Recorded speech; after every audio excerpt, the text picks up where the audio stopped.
Today I'm going to take you through my process of writing a script whilst also having Unreal Engine open and visualizing a film while I'm writing, and how one process affects the other and that they live together and develop in an organic way. Welcome back to Realtime Workflows. Hey, welcome to Realtime Workflows. I'm MX Bell. I worked on Deadpool and Wolverine, Jurassic World Fallen Kingdom, 1917, Hobbs and Shaw, Wheel of Time, Little Mermaid, No Time to Die, tons more. What you're going to get in the channel are my pro tips and how I use Unreal Engine to make films. So let's get started. Let's make some stuff. See you down the road. Okay, so I've been meaning to do this for a while.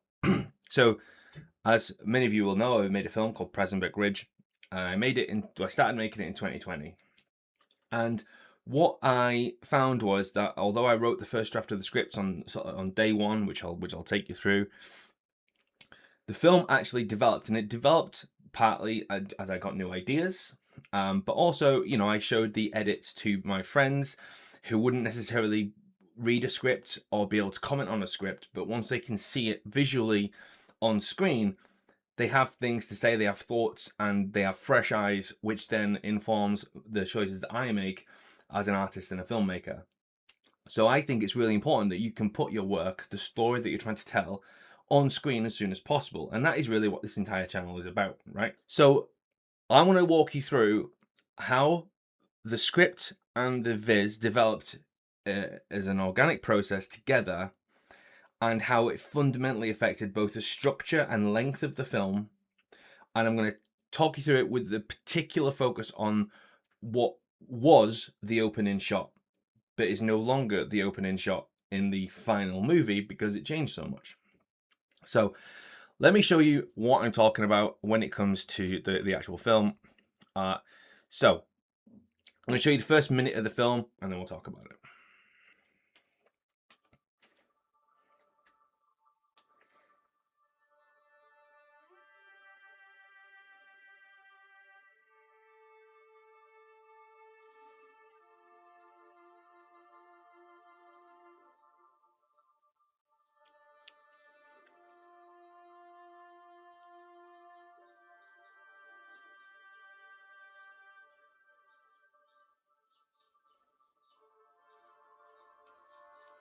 You're playing a game of rugby this afternoon. But more than that, you're playing for Great Britain. Even more than that, you're playing for right versus wrong. Just remember that message from home.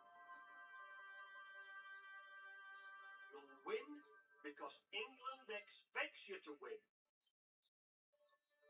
You'll win because you have to.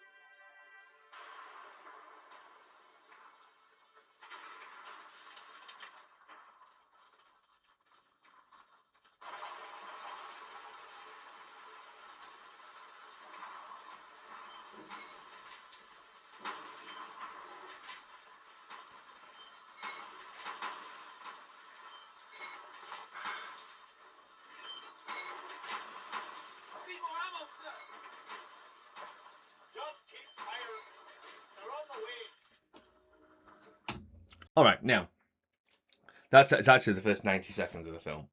So let's take a look at what that looked like on the very first pass of the script. So this first script was written, as we can see, 1st of June 2020, which is the day I had the idea. I did it at 5 a.m. that morning, and by 5 p.m. I had this script. And the script starts, fade in, exterior, frontline trench, night. Allied frontliners under heavy fire, the night sky lit up with constant explosions. The soldiers take cover, unable to find a gap in the shelling to fire back with their mortar. Super Prazinburk Ridge, super Belgium, based on a true story. Right, that's basically where we are. So that's the first paragraph of the script.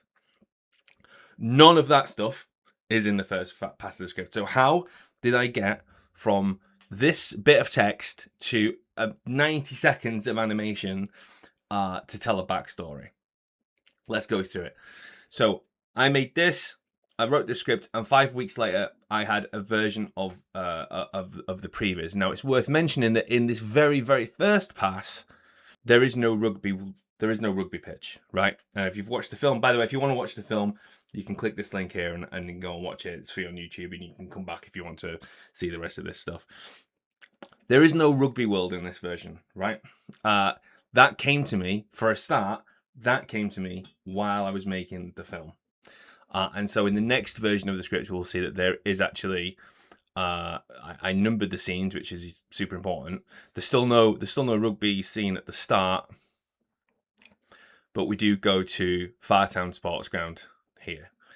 And you can see that I named it 9B because when I first did this, I didn't have a scene. I had a scene 9, which is this one. And I didn't know this was going in, right? I had a 9 and I had a scene 10. So I had to make a 9B and an A10. So let's go and look at the first previs. Now, I've never shown this to anybody. So you're all going to see this for the first. So this is me learning Unreal Engine. This is the first thing that I made.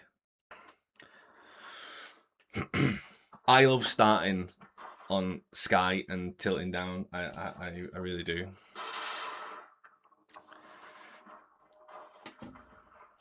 So we need more shells, sir.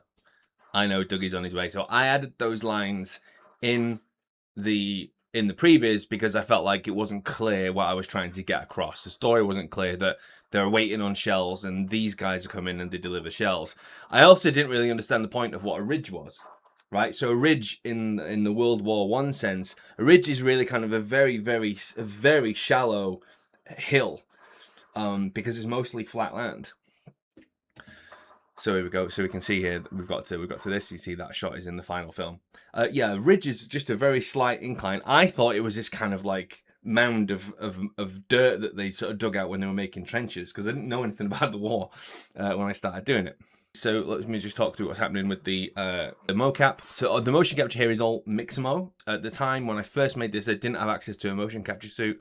I got one shortly after, and you'll see the next version incorporates some mocap. The next version of the script, I still had no rugby stuff at the start, but I had added these lines here for we need more shells, and then we get to the trucks arriving here. Then right, okay. So the next version that I did, we'll see some development. So the first thing you're going to see is the color scheme is vastly improved.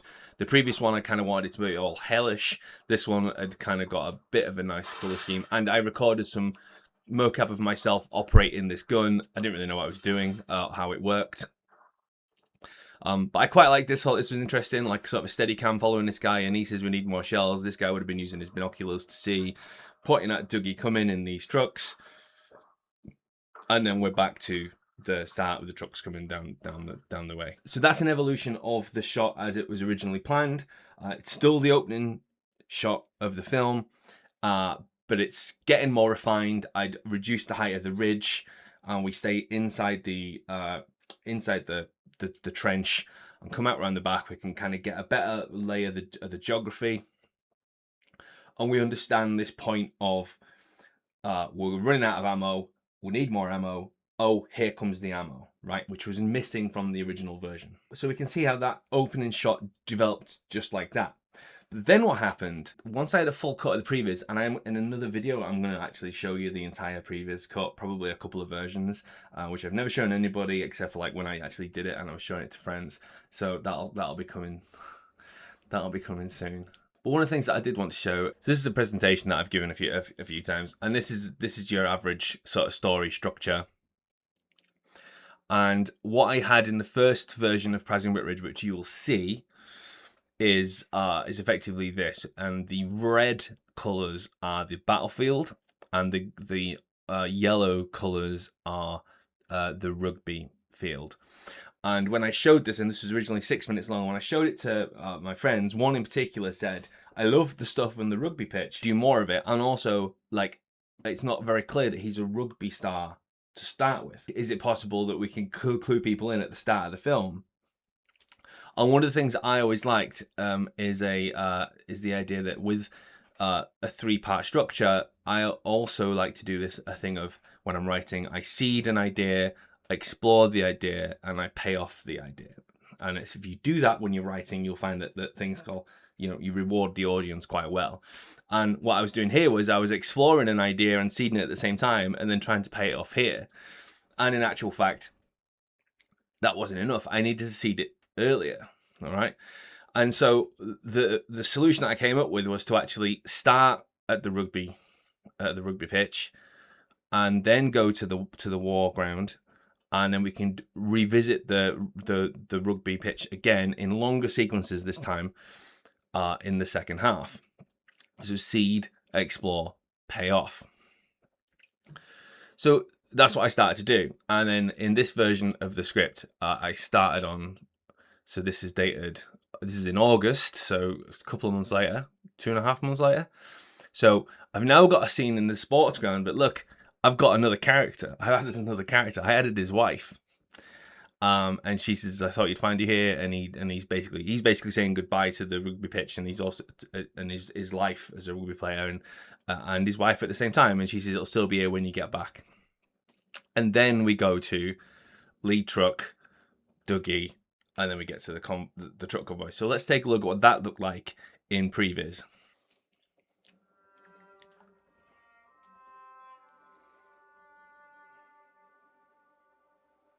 So some of these shots you will recognize from the final film. I did like the shot of the rugby ball as the opening shot, but I ultimately changed it. And we'll see why. Because I needed to get this poster in, which is a real poster. This is the real version. I recreated it for the film, for the final version of the film. But I needed to get that in.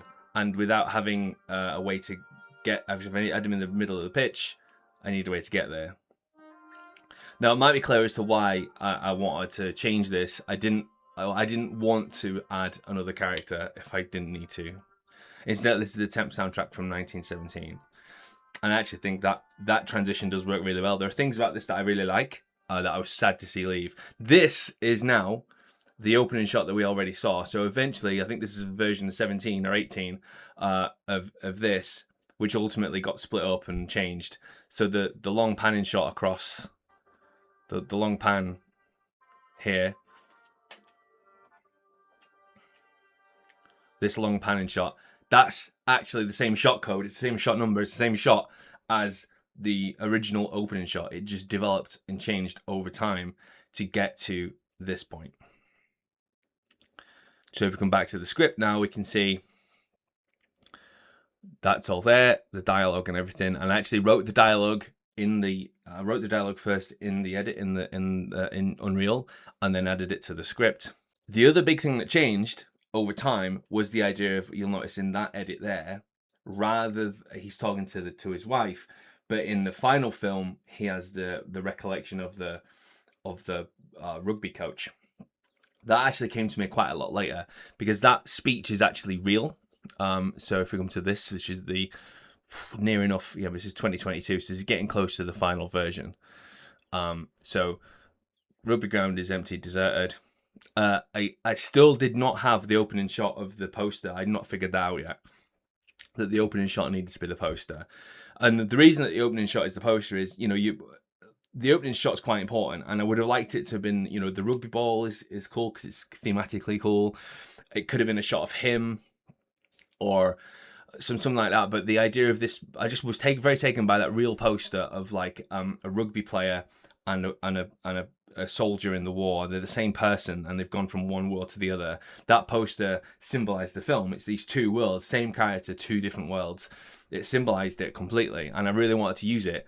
But because I couldn't track down the owner of the poster, I mean, even though it's probably public domain by now, I just recreated it in using Unreal for the final version. But this script, this speech here, is actually a real speech that John Clifford, the coach, actually gave to the guys when they were going out to play a rugby game. But that was the last edition. The speech here, the flashback to a dressing room here, that was a late edition as well. So that's how the opening scene, the opening shot of the film, developed from this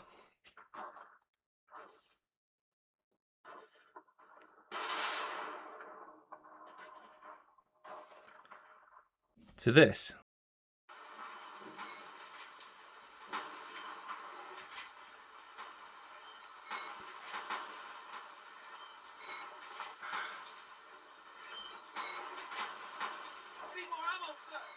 So, thank you for watching. I am MX Bell. I'm a filmmaker. I make stuff in Unreal Engine, and I write scripts and things like that, and I work on blockbuster movies.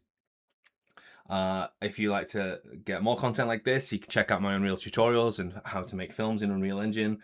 You can like and subscribe and all that shit. There's some videos coming up here now that you can check out, and a playlist maybe. And I'll see you on the next one. Thanks for watching.